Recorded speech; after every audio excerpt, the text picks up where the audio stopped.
You know, I remember hearing rumors about there being a movie about FNAF in the works back in like 2015. Um, I didn't believe it at the time, but looks like it wasn't a lie. Looks like it was true. So last weekend, me and my friend went to go see the movie, and it was okay. You know, it's pretty divisive online. You got people saying that it's absolute trash and worthless, and that these like 8 years of waiting have been for nothing. And then you got other people with the opinion that it was great. I've seen a lot of videos about it, but I figured I might as well make my own and hop on the bandwagon. So I just want to kind of give a sort of review, just talk about things I liked and didn't like, and see if I can recommend the movie, or if I, would tell you probably don't see this one. Before I get started, I'm gonna try to get as far as I can into the review and stuff without giving any spoilers, but at a certain point I do want to get into spoilers. So I'll just say when I'm going to get into that stuff, and if you haven't seen the movie, obviously click off, go watch it, and come back, or whatever you want to do. But please like and subscribe to the channel before I get into it. Now that you've done that, thank you. What I don't know. Anyway, so the FNAF movie stars Josh Hutcherson. He's just a little known actor. He was in a Charles White movie a while ago. You know, that one that got really big because, Charlie was in it, that fantastical actor. He was also in that movie with the robot that chases the little kids around the house because they play a board game and then they go to space. Yeah. He was also in a movie with a rock, and they went into the middle of the world, or the earth.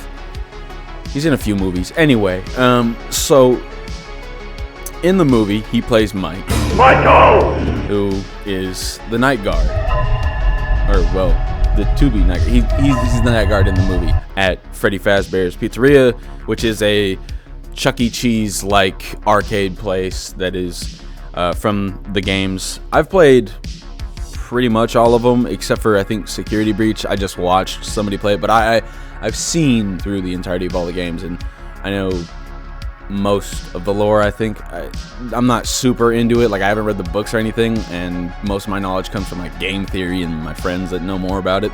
Anyway, so Josh Hutcherson plays Mike, who is the night guard in this movie. I'm assuming that you've already played the games if you're watching this, so I'm not gonna try to go into too much detail of any explanation of the lore or whatever. So Mike Schmidt in this movie, not Afton, which is already something that I'm like, okay, that's all right. You can take creative liberty with your characters, because apparently this doesn't take place in the same universe as the games or something. Like, it's a whole different storyline, timeline, whatever you want to call it. But anyway, Mike in the beginning of the movie gets fired from his first job and has to look for another one. He gets the job at Freddy Fazbear's Pizzeria. He goes and does his night guard job, where Freddy Fazbear's Pizzeria hijinks start to happen. The animatronics get a little bit quirky at night. You know what I'm saying? So creepy stuff starts happening, but it's honestly not like the games, where in the games you have you're looking at the security cams and you're trying to prevent the animatronics from getting in. You're like, whoa, what the heck is going on? Why are they moving? Where are they at? None of that really happens. He just kind of immediately gets up out of his seat and goes and looks around the restaurant, which I honestly kind of wish they would have had a scene where he would have to get into kind of what the gameplay is, or at least like have one of the nights have him, locking the door to keep animatronics out, have him looking at the cameras, like freaking out that they're moving, the cameras start to fizz out, and he's like, what's going on? But there's none of that. So that's my first kind of complaint, is that it didn't really have anything that was anywhere close to anything in the game. Which, I mean, I get it's a movie, so you don't want it to be like straight up an hour and 40 minutes of just essentially a let's play. I get that, there has to be more to it, but just at least one scene where he was doing that would have been cool, and I feel like it's a big missed opportunity. Also, another big missed opportunity, there's no scene where the power turns off and Freddy is standing there going like his whole thing with his flashing eyes, which would have been a cool scene to have and would have been like creepy. They could have done that really well, but instead they just didn't.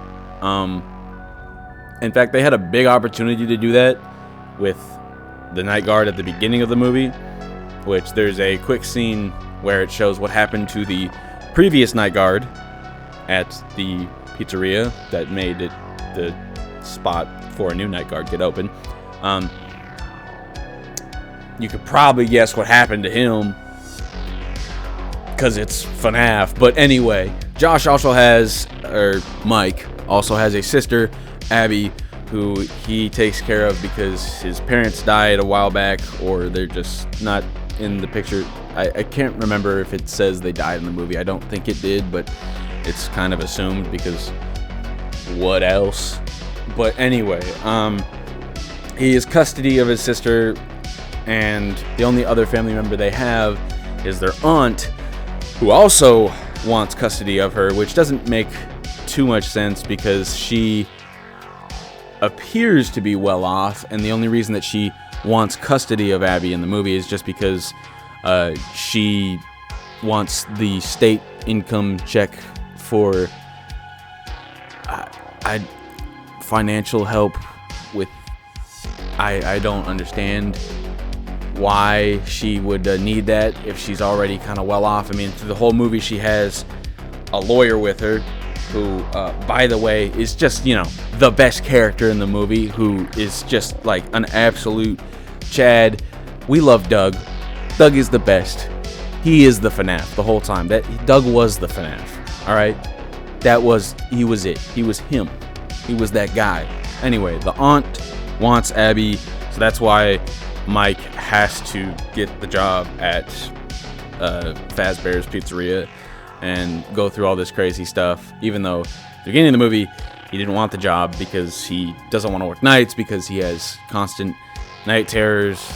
That's a whole other side of the movie that I don't really want to spoil yet or get into yet. But so he's working and hijinks happen, and there's just like things that are missing and that were kind of disappointing. Was one, it wasn't scary at all. And that's a big complaint with this movie, is because it's supposed to be a horror movie, and it's understandable that yes, it's PG-13. There's not a lot that they can do, but there's a lot of PG-13 movies out there that are way scarier than this. They could have done a lot more with just making the tone more creepy. In fact, there's a scene in the middle of the movie, which I'll get into in the spoiler section, which completely takes all tension away and just kind of ruins any hopes for it being scary or spooky at all away from the entire movie. That's honestly, I'm trying to think of anything else I could get into without spoiling. There's not a lot that I could get into without, saying what happens directly as far as my complaints go. So with just that little bit in mind, if you haven't seen the movie, I'd recommend seeing it if you're a FNAF fan. If you're not a FNAF fan, I'd skip this one. But if you're a FNAF fan and you have some friends that are FNAF fans, I would recommend getting them together and seeing the movie either at a theater or at home, because I'm pretty sure it's on Peacock right now. I would recommend seeing it just for the fun of it. If you're, you got a night where you want something to do and you got some friends that are all, fans of the FNAF movie. It is a fun time, but it's not like a good movie, if that makes sense. Like, it's not something where it's like, wow, that was really amazing and a experience that I will remember for the rest of my life. Like, no, it's just something that's fun. And I mean, that's honestly all I was hoping for going into it. So if I'm giving it a rating, I would probably say like 5.5 or 6 out of 10 area. It wasn't like a good movie, but it was still like, it was fun. It was a fun experience, and it was cool to see like the cameos and Scott Cawthon's name on a big screen, and they have some Fnaf music in there. That was pretty cool to hear on the theater. Anyway, we're getting into spoilers now, so if you haven't seen the movie, like I said, I recommend watching it and then coming back, or if you really don't care, just keep watching. So, things I didn't like. There's a few. For one, the whole like Freddy Fazbear jigsaw trap that they use at the beginning of the movie and like halfway through with Mike. Why are we doing this? Why is there like, is Freddy supposed to come out and say, "I'd like to play a game, Michael"? Like, that's half of what I was expecting, really. I mean, I'll be honest with you, they had a very like obvious easy route to go, and they just decided that's gonna be boring, man, we gotta do our own thing, for no reason apparently, because it wouldn't have been boring. It would have been cool. Like, they could have just had him, like, I mean, you could even take liberties, because I'm pretty sure the original suits that people get stuffed into in the first game aren't springlock suits, but you could have made it so he was in a springlock suit at the beginning of the movie, which, by the way, the night guard at the beginning of the movie dies, which he was supposed to be played by Markiplier, which would have been fun, but sadly that didn't happen. Maybe in the sequel, I don't know.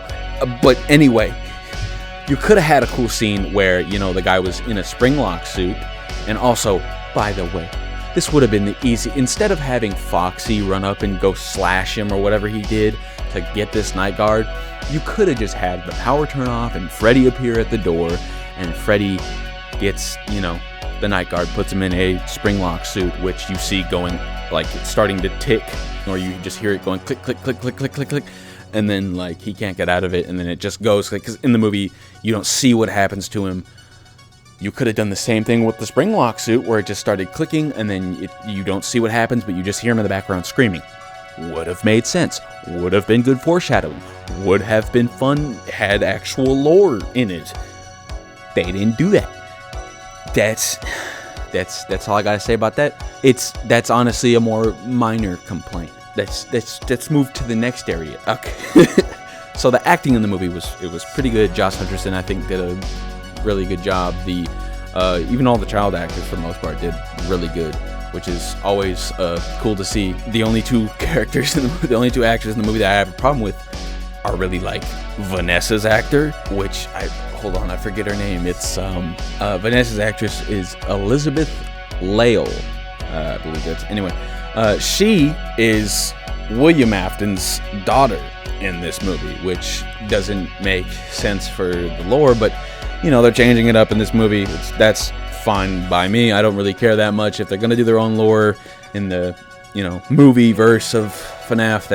I think that's completely fine, as long as it's just done cool, which I think it was done okay in this movie. But Vanessa, and honestly, it's sad to say, but Matthew Lillard, he's Purple Guy, he's William Afton in this movie. He's an actor that I really like and enjoy, and it was cool to see him get into this role. But there's just certain, like the springlock suit scene, it did not feel like he was getting all of his bones brutally broken like in the game. Like, his screams should have been a lot more painful sounding, and he was just more like he was getting stomach cramps. Like, he was like, ow, ooh, oh, ow, oh, and I don't know if they told him to do that because it's PG-13 and they needed to be kind of toned down or something.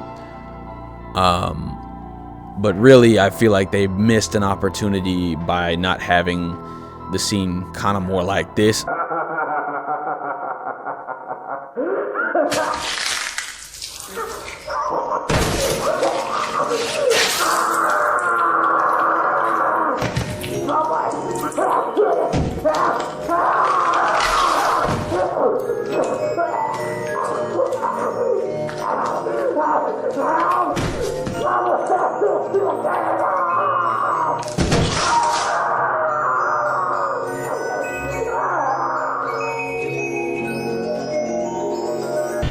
Like, that would have been a lot cooler.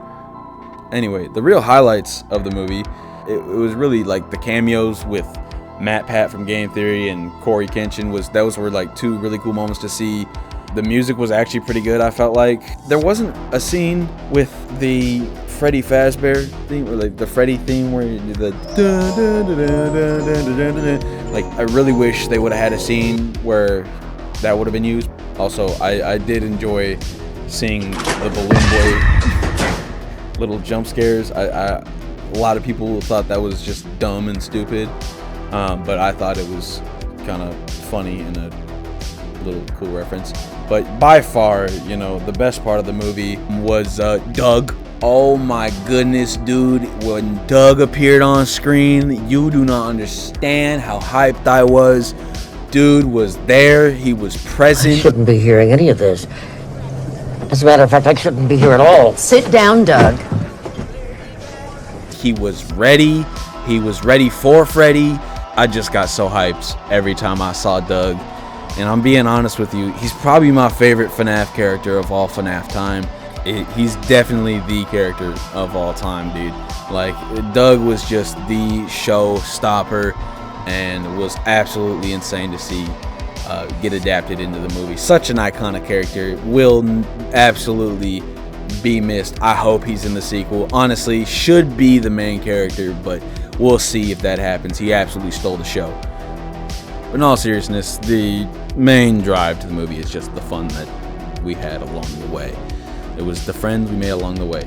And that brings me to my next complaint, probably my biggest complaint, is the fact that they, well, let's just get into this by saying, so there were a few memes before I saw the movie that I saw where it would say me leaving the theater after, you know, the animatronics say, like, FNAF stands for Friends Never Abandon Friends or something like that. Just, you know, making fun of the thought of what if the movie is just, like, really kid-friendly and corny and is written just absolutely just like a Disney movie.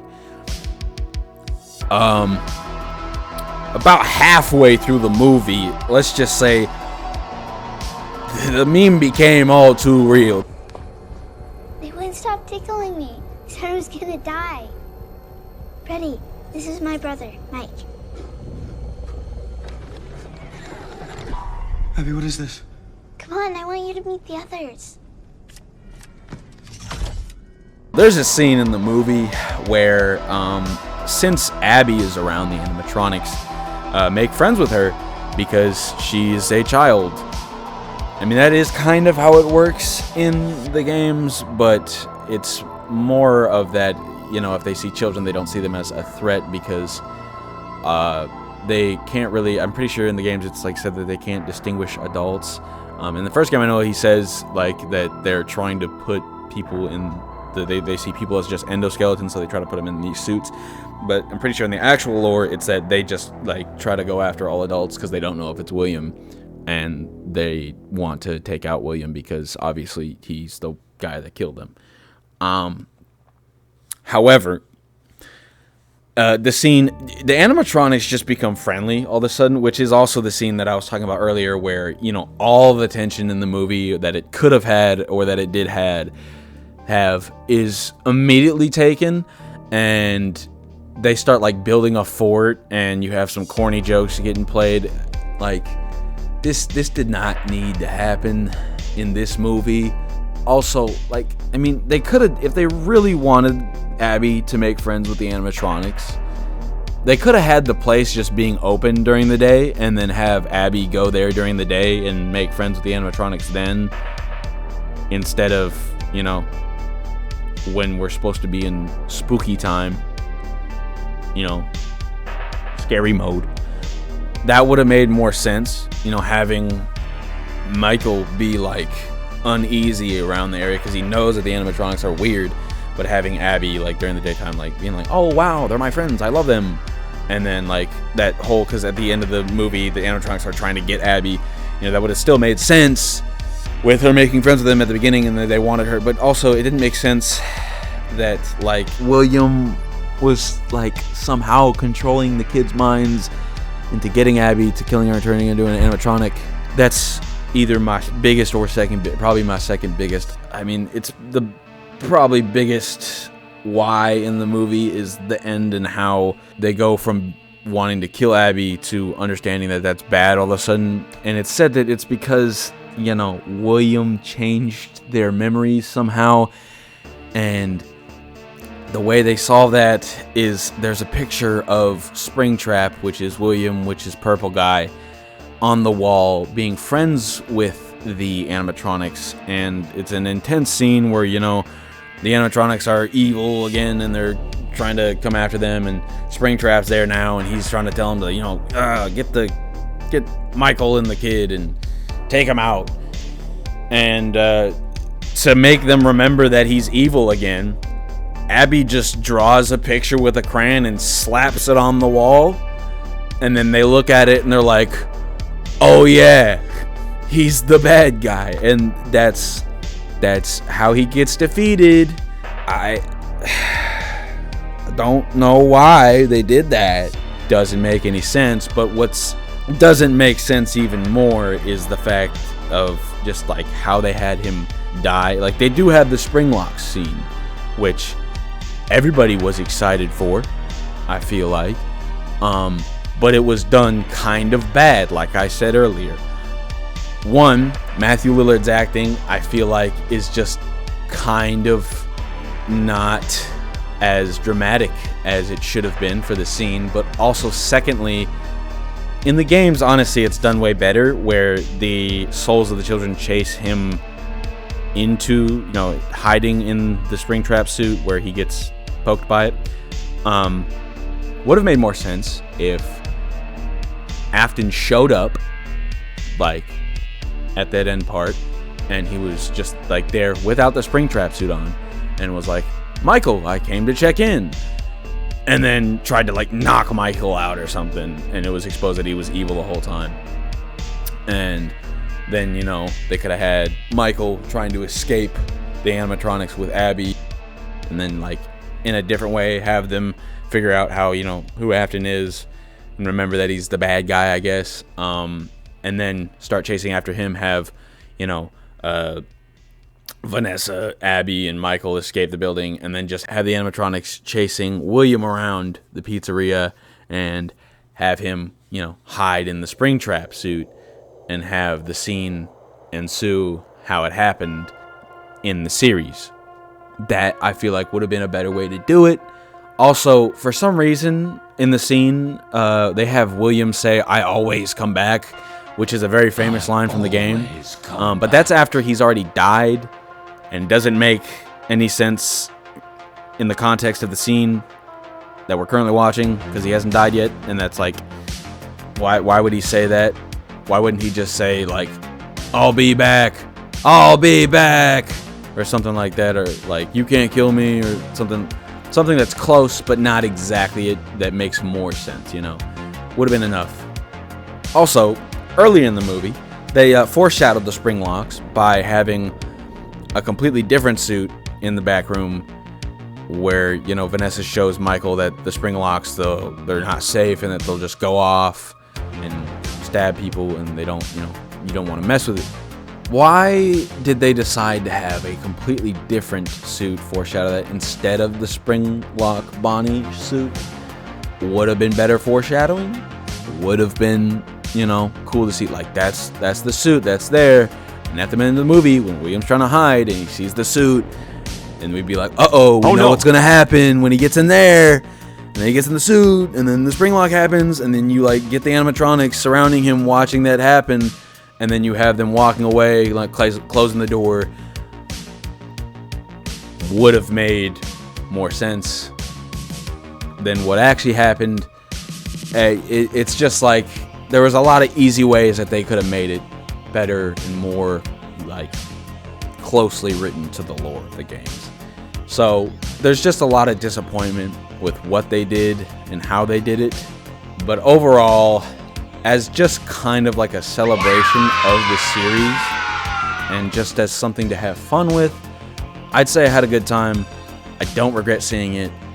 And if you're a fan of the series, I recommend going and seeing it. However, I feel like a lot of people were expecting something a lot more scary. And there's a lot of people that have made their own fan animations or movies that are inspired by FNAF or literally are FNAF that are more scary. And there's a lot of them on YouTube. And if you guys were expecting something more scary, in the description of this video, I will put down a few videos that are, you know, maybe more of what you were expecting out of the movie, a little bit scary or a little more spooky per se. But yeah, that's pretty much all I gotta say about the FNAF movie. The only other complaint I would have is the crowd of people that were in the theater with us. It's a PG-13 movie about FNAF, so you know there's obviously gonna be some rowdy kids, which there were. And every time they saw Freddy on the screen, of course, they would have to say, "O cholera, czy to Freddy Fazbear? Oh, oh, oh, oh, oh, oh, oh, oh, oh, oh, oh, oh." Like the whole meme, and then there were people just screaming randomly, like not even when there was a jump scare, just randomly. Just kind of poor manners, but that's to be expected in a movie like this, I feel. When I started this video, it was Halloween. One thing I wanted to do before I go is while creating this video, I made a FNAF tier list of the games. So I'll just put that on screen right now. That's what I rank the games. If you disagree with that, please in the comments. I'd love to see different people's opinions, or if you don't, like if you think I'm rating games too high or too low, tell me why. And after I saw the movie, I went home and played a little bit of Help Wanted, so I guess I'll play the video out with some of that footage. So like and subscribe, and I will see you guys next time. Oh Lord, it's the Freddy Fazbear. Here we go. Welcome back to Parts and Service. It looks like one of our guests left a personal item on our star attraction.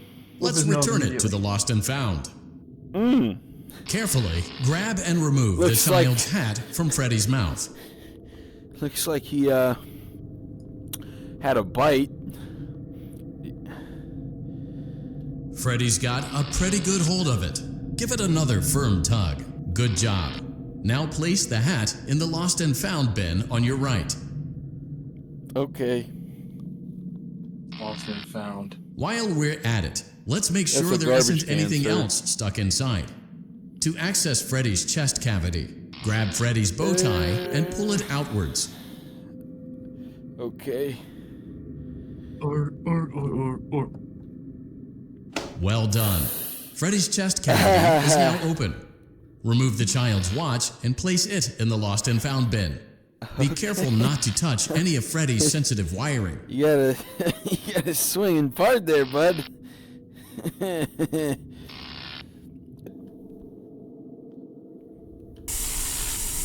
Oh, shit!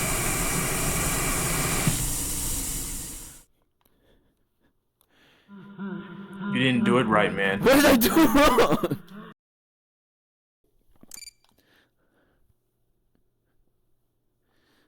Welcome back to Parts and Service. Freddy's got a pretty good job. Now place the hat while we're at it. Let's make sure there is... Well done. Yay. Freddy's chest cavity is now open. Good. Remove the child's watch and place it in the Lost and Found bin. Welcome back to Parts and Service. It looks like one of our guests in the Lost and Found bin. Be careful not to touch any of Freddy's sensitive wiring. How do I get around this, huh? What did I do last time? I don't know. Yeah. Yeah. Come on now. No!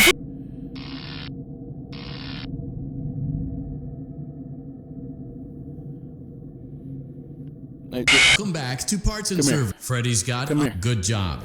Now place that. Well done. Freddy's chest cavity is now open. Remove the child's watch and place it in the lost and found bin. Be careful not to touch any of Freddy's sensitive wiring. Sir? Sir? Sir, don't eat me, sir. I am non-edible, okay? I'm just trying to remove the Gucci watch from your belly. And I'm dead. Back to Parts and Service. Freddy's got good. Place that while we're at open. Remove the child's watch and place it in the lost and found bin. Be careful not to touch any of Freddy's sensitive wiring. Stop it. You're a jerk. Stop. Sir? Please stop.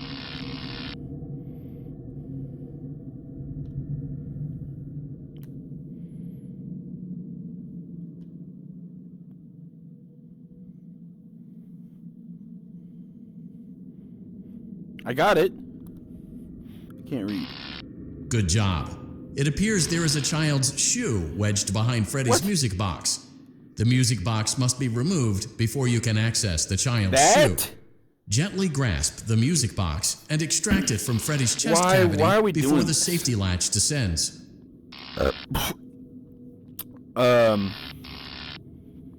What? Oh.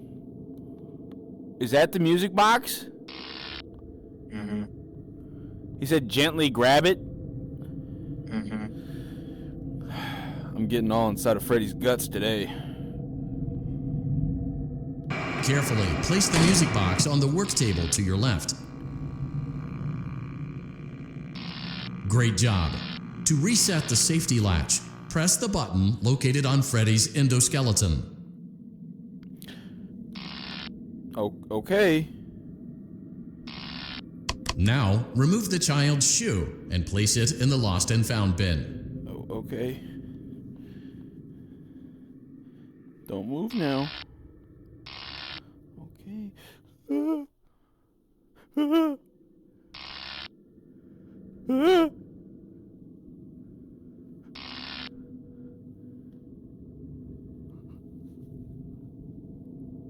Well done. Return the music box to Freddy's chest cavity, and we'll call it a day. Why not add one of the good ones instead of the... Oh no! You seem to have mishandled Freddy's music box. This is not good. A replacement may be found on the work table. A slow and even pace is recommended. A slow and even pace is recommended. Okay.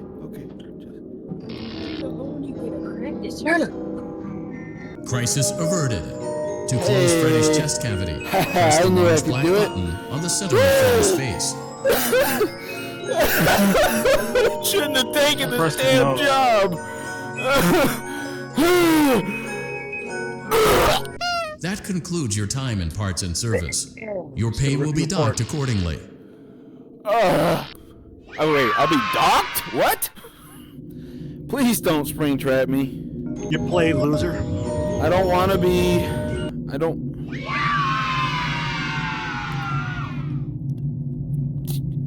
It's a thing! Oh, it's a balloon. This one sucks, man. That's not even helium. Get out of here. Orb. It's the Five Nights at Freddy's. Just where you wanna be, I just don't get it. This game is so lame.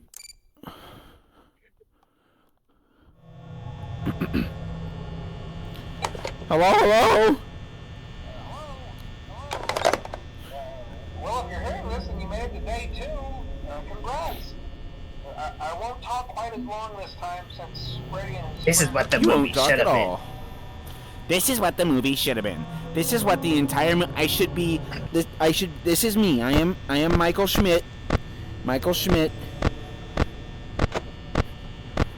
Let me grab this. Uh-oh. Hey, what's going on?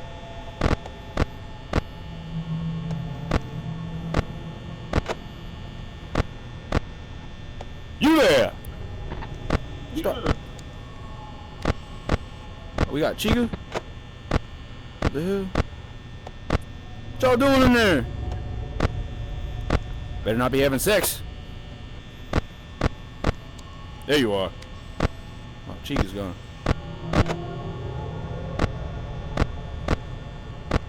Wait, so there's no way I can turn off this, right? No.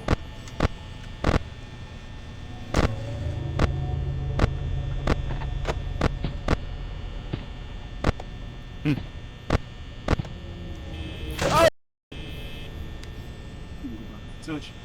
Hey. Oh. Oh.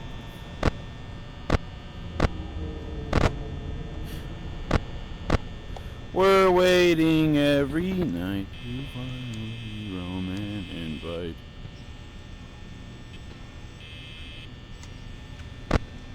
You gonna die. Damn it.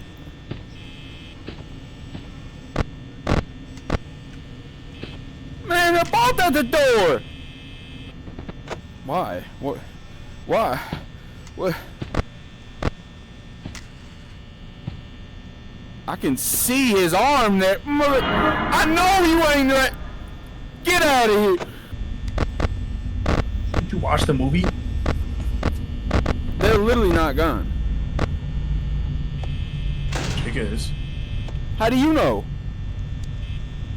How do I know? I'm a Fnaf person.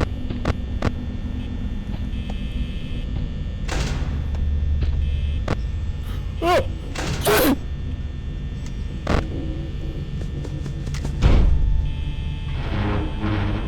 Hey, bro, you gonna chill? Chill. Hey.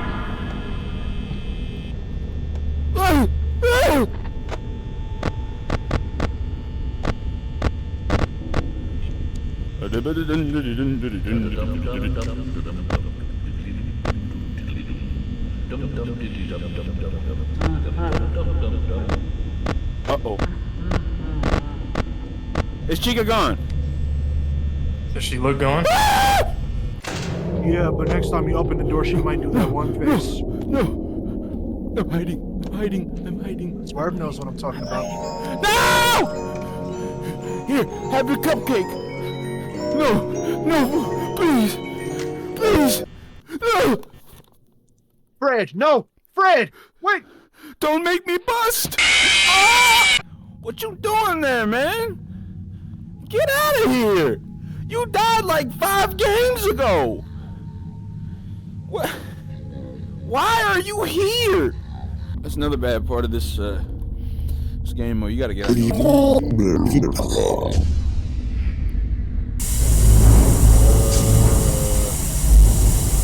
What's going on here?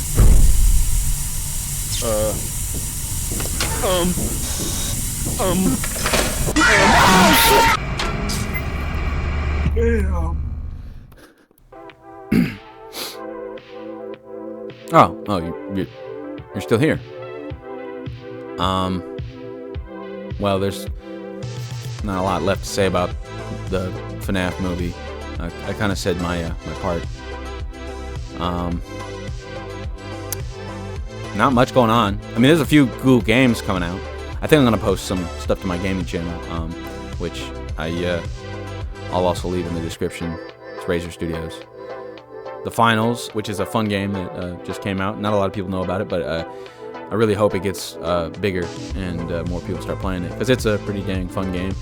And Fortnite just added the old map back, and me and one of my friends are playing on that again just a little bit. The game's kind of bogus now, but it was fun back in the day, and it's cool to get that nostalgic feeling.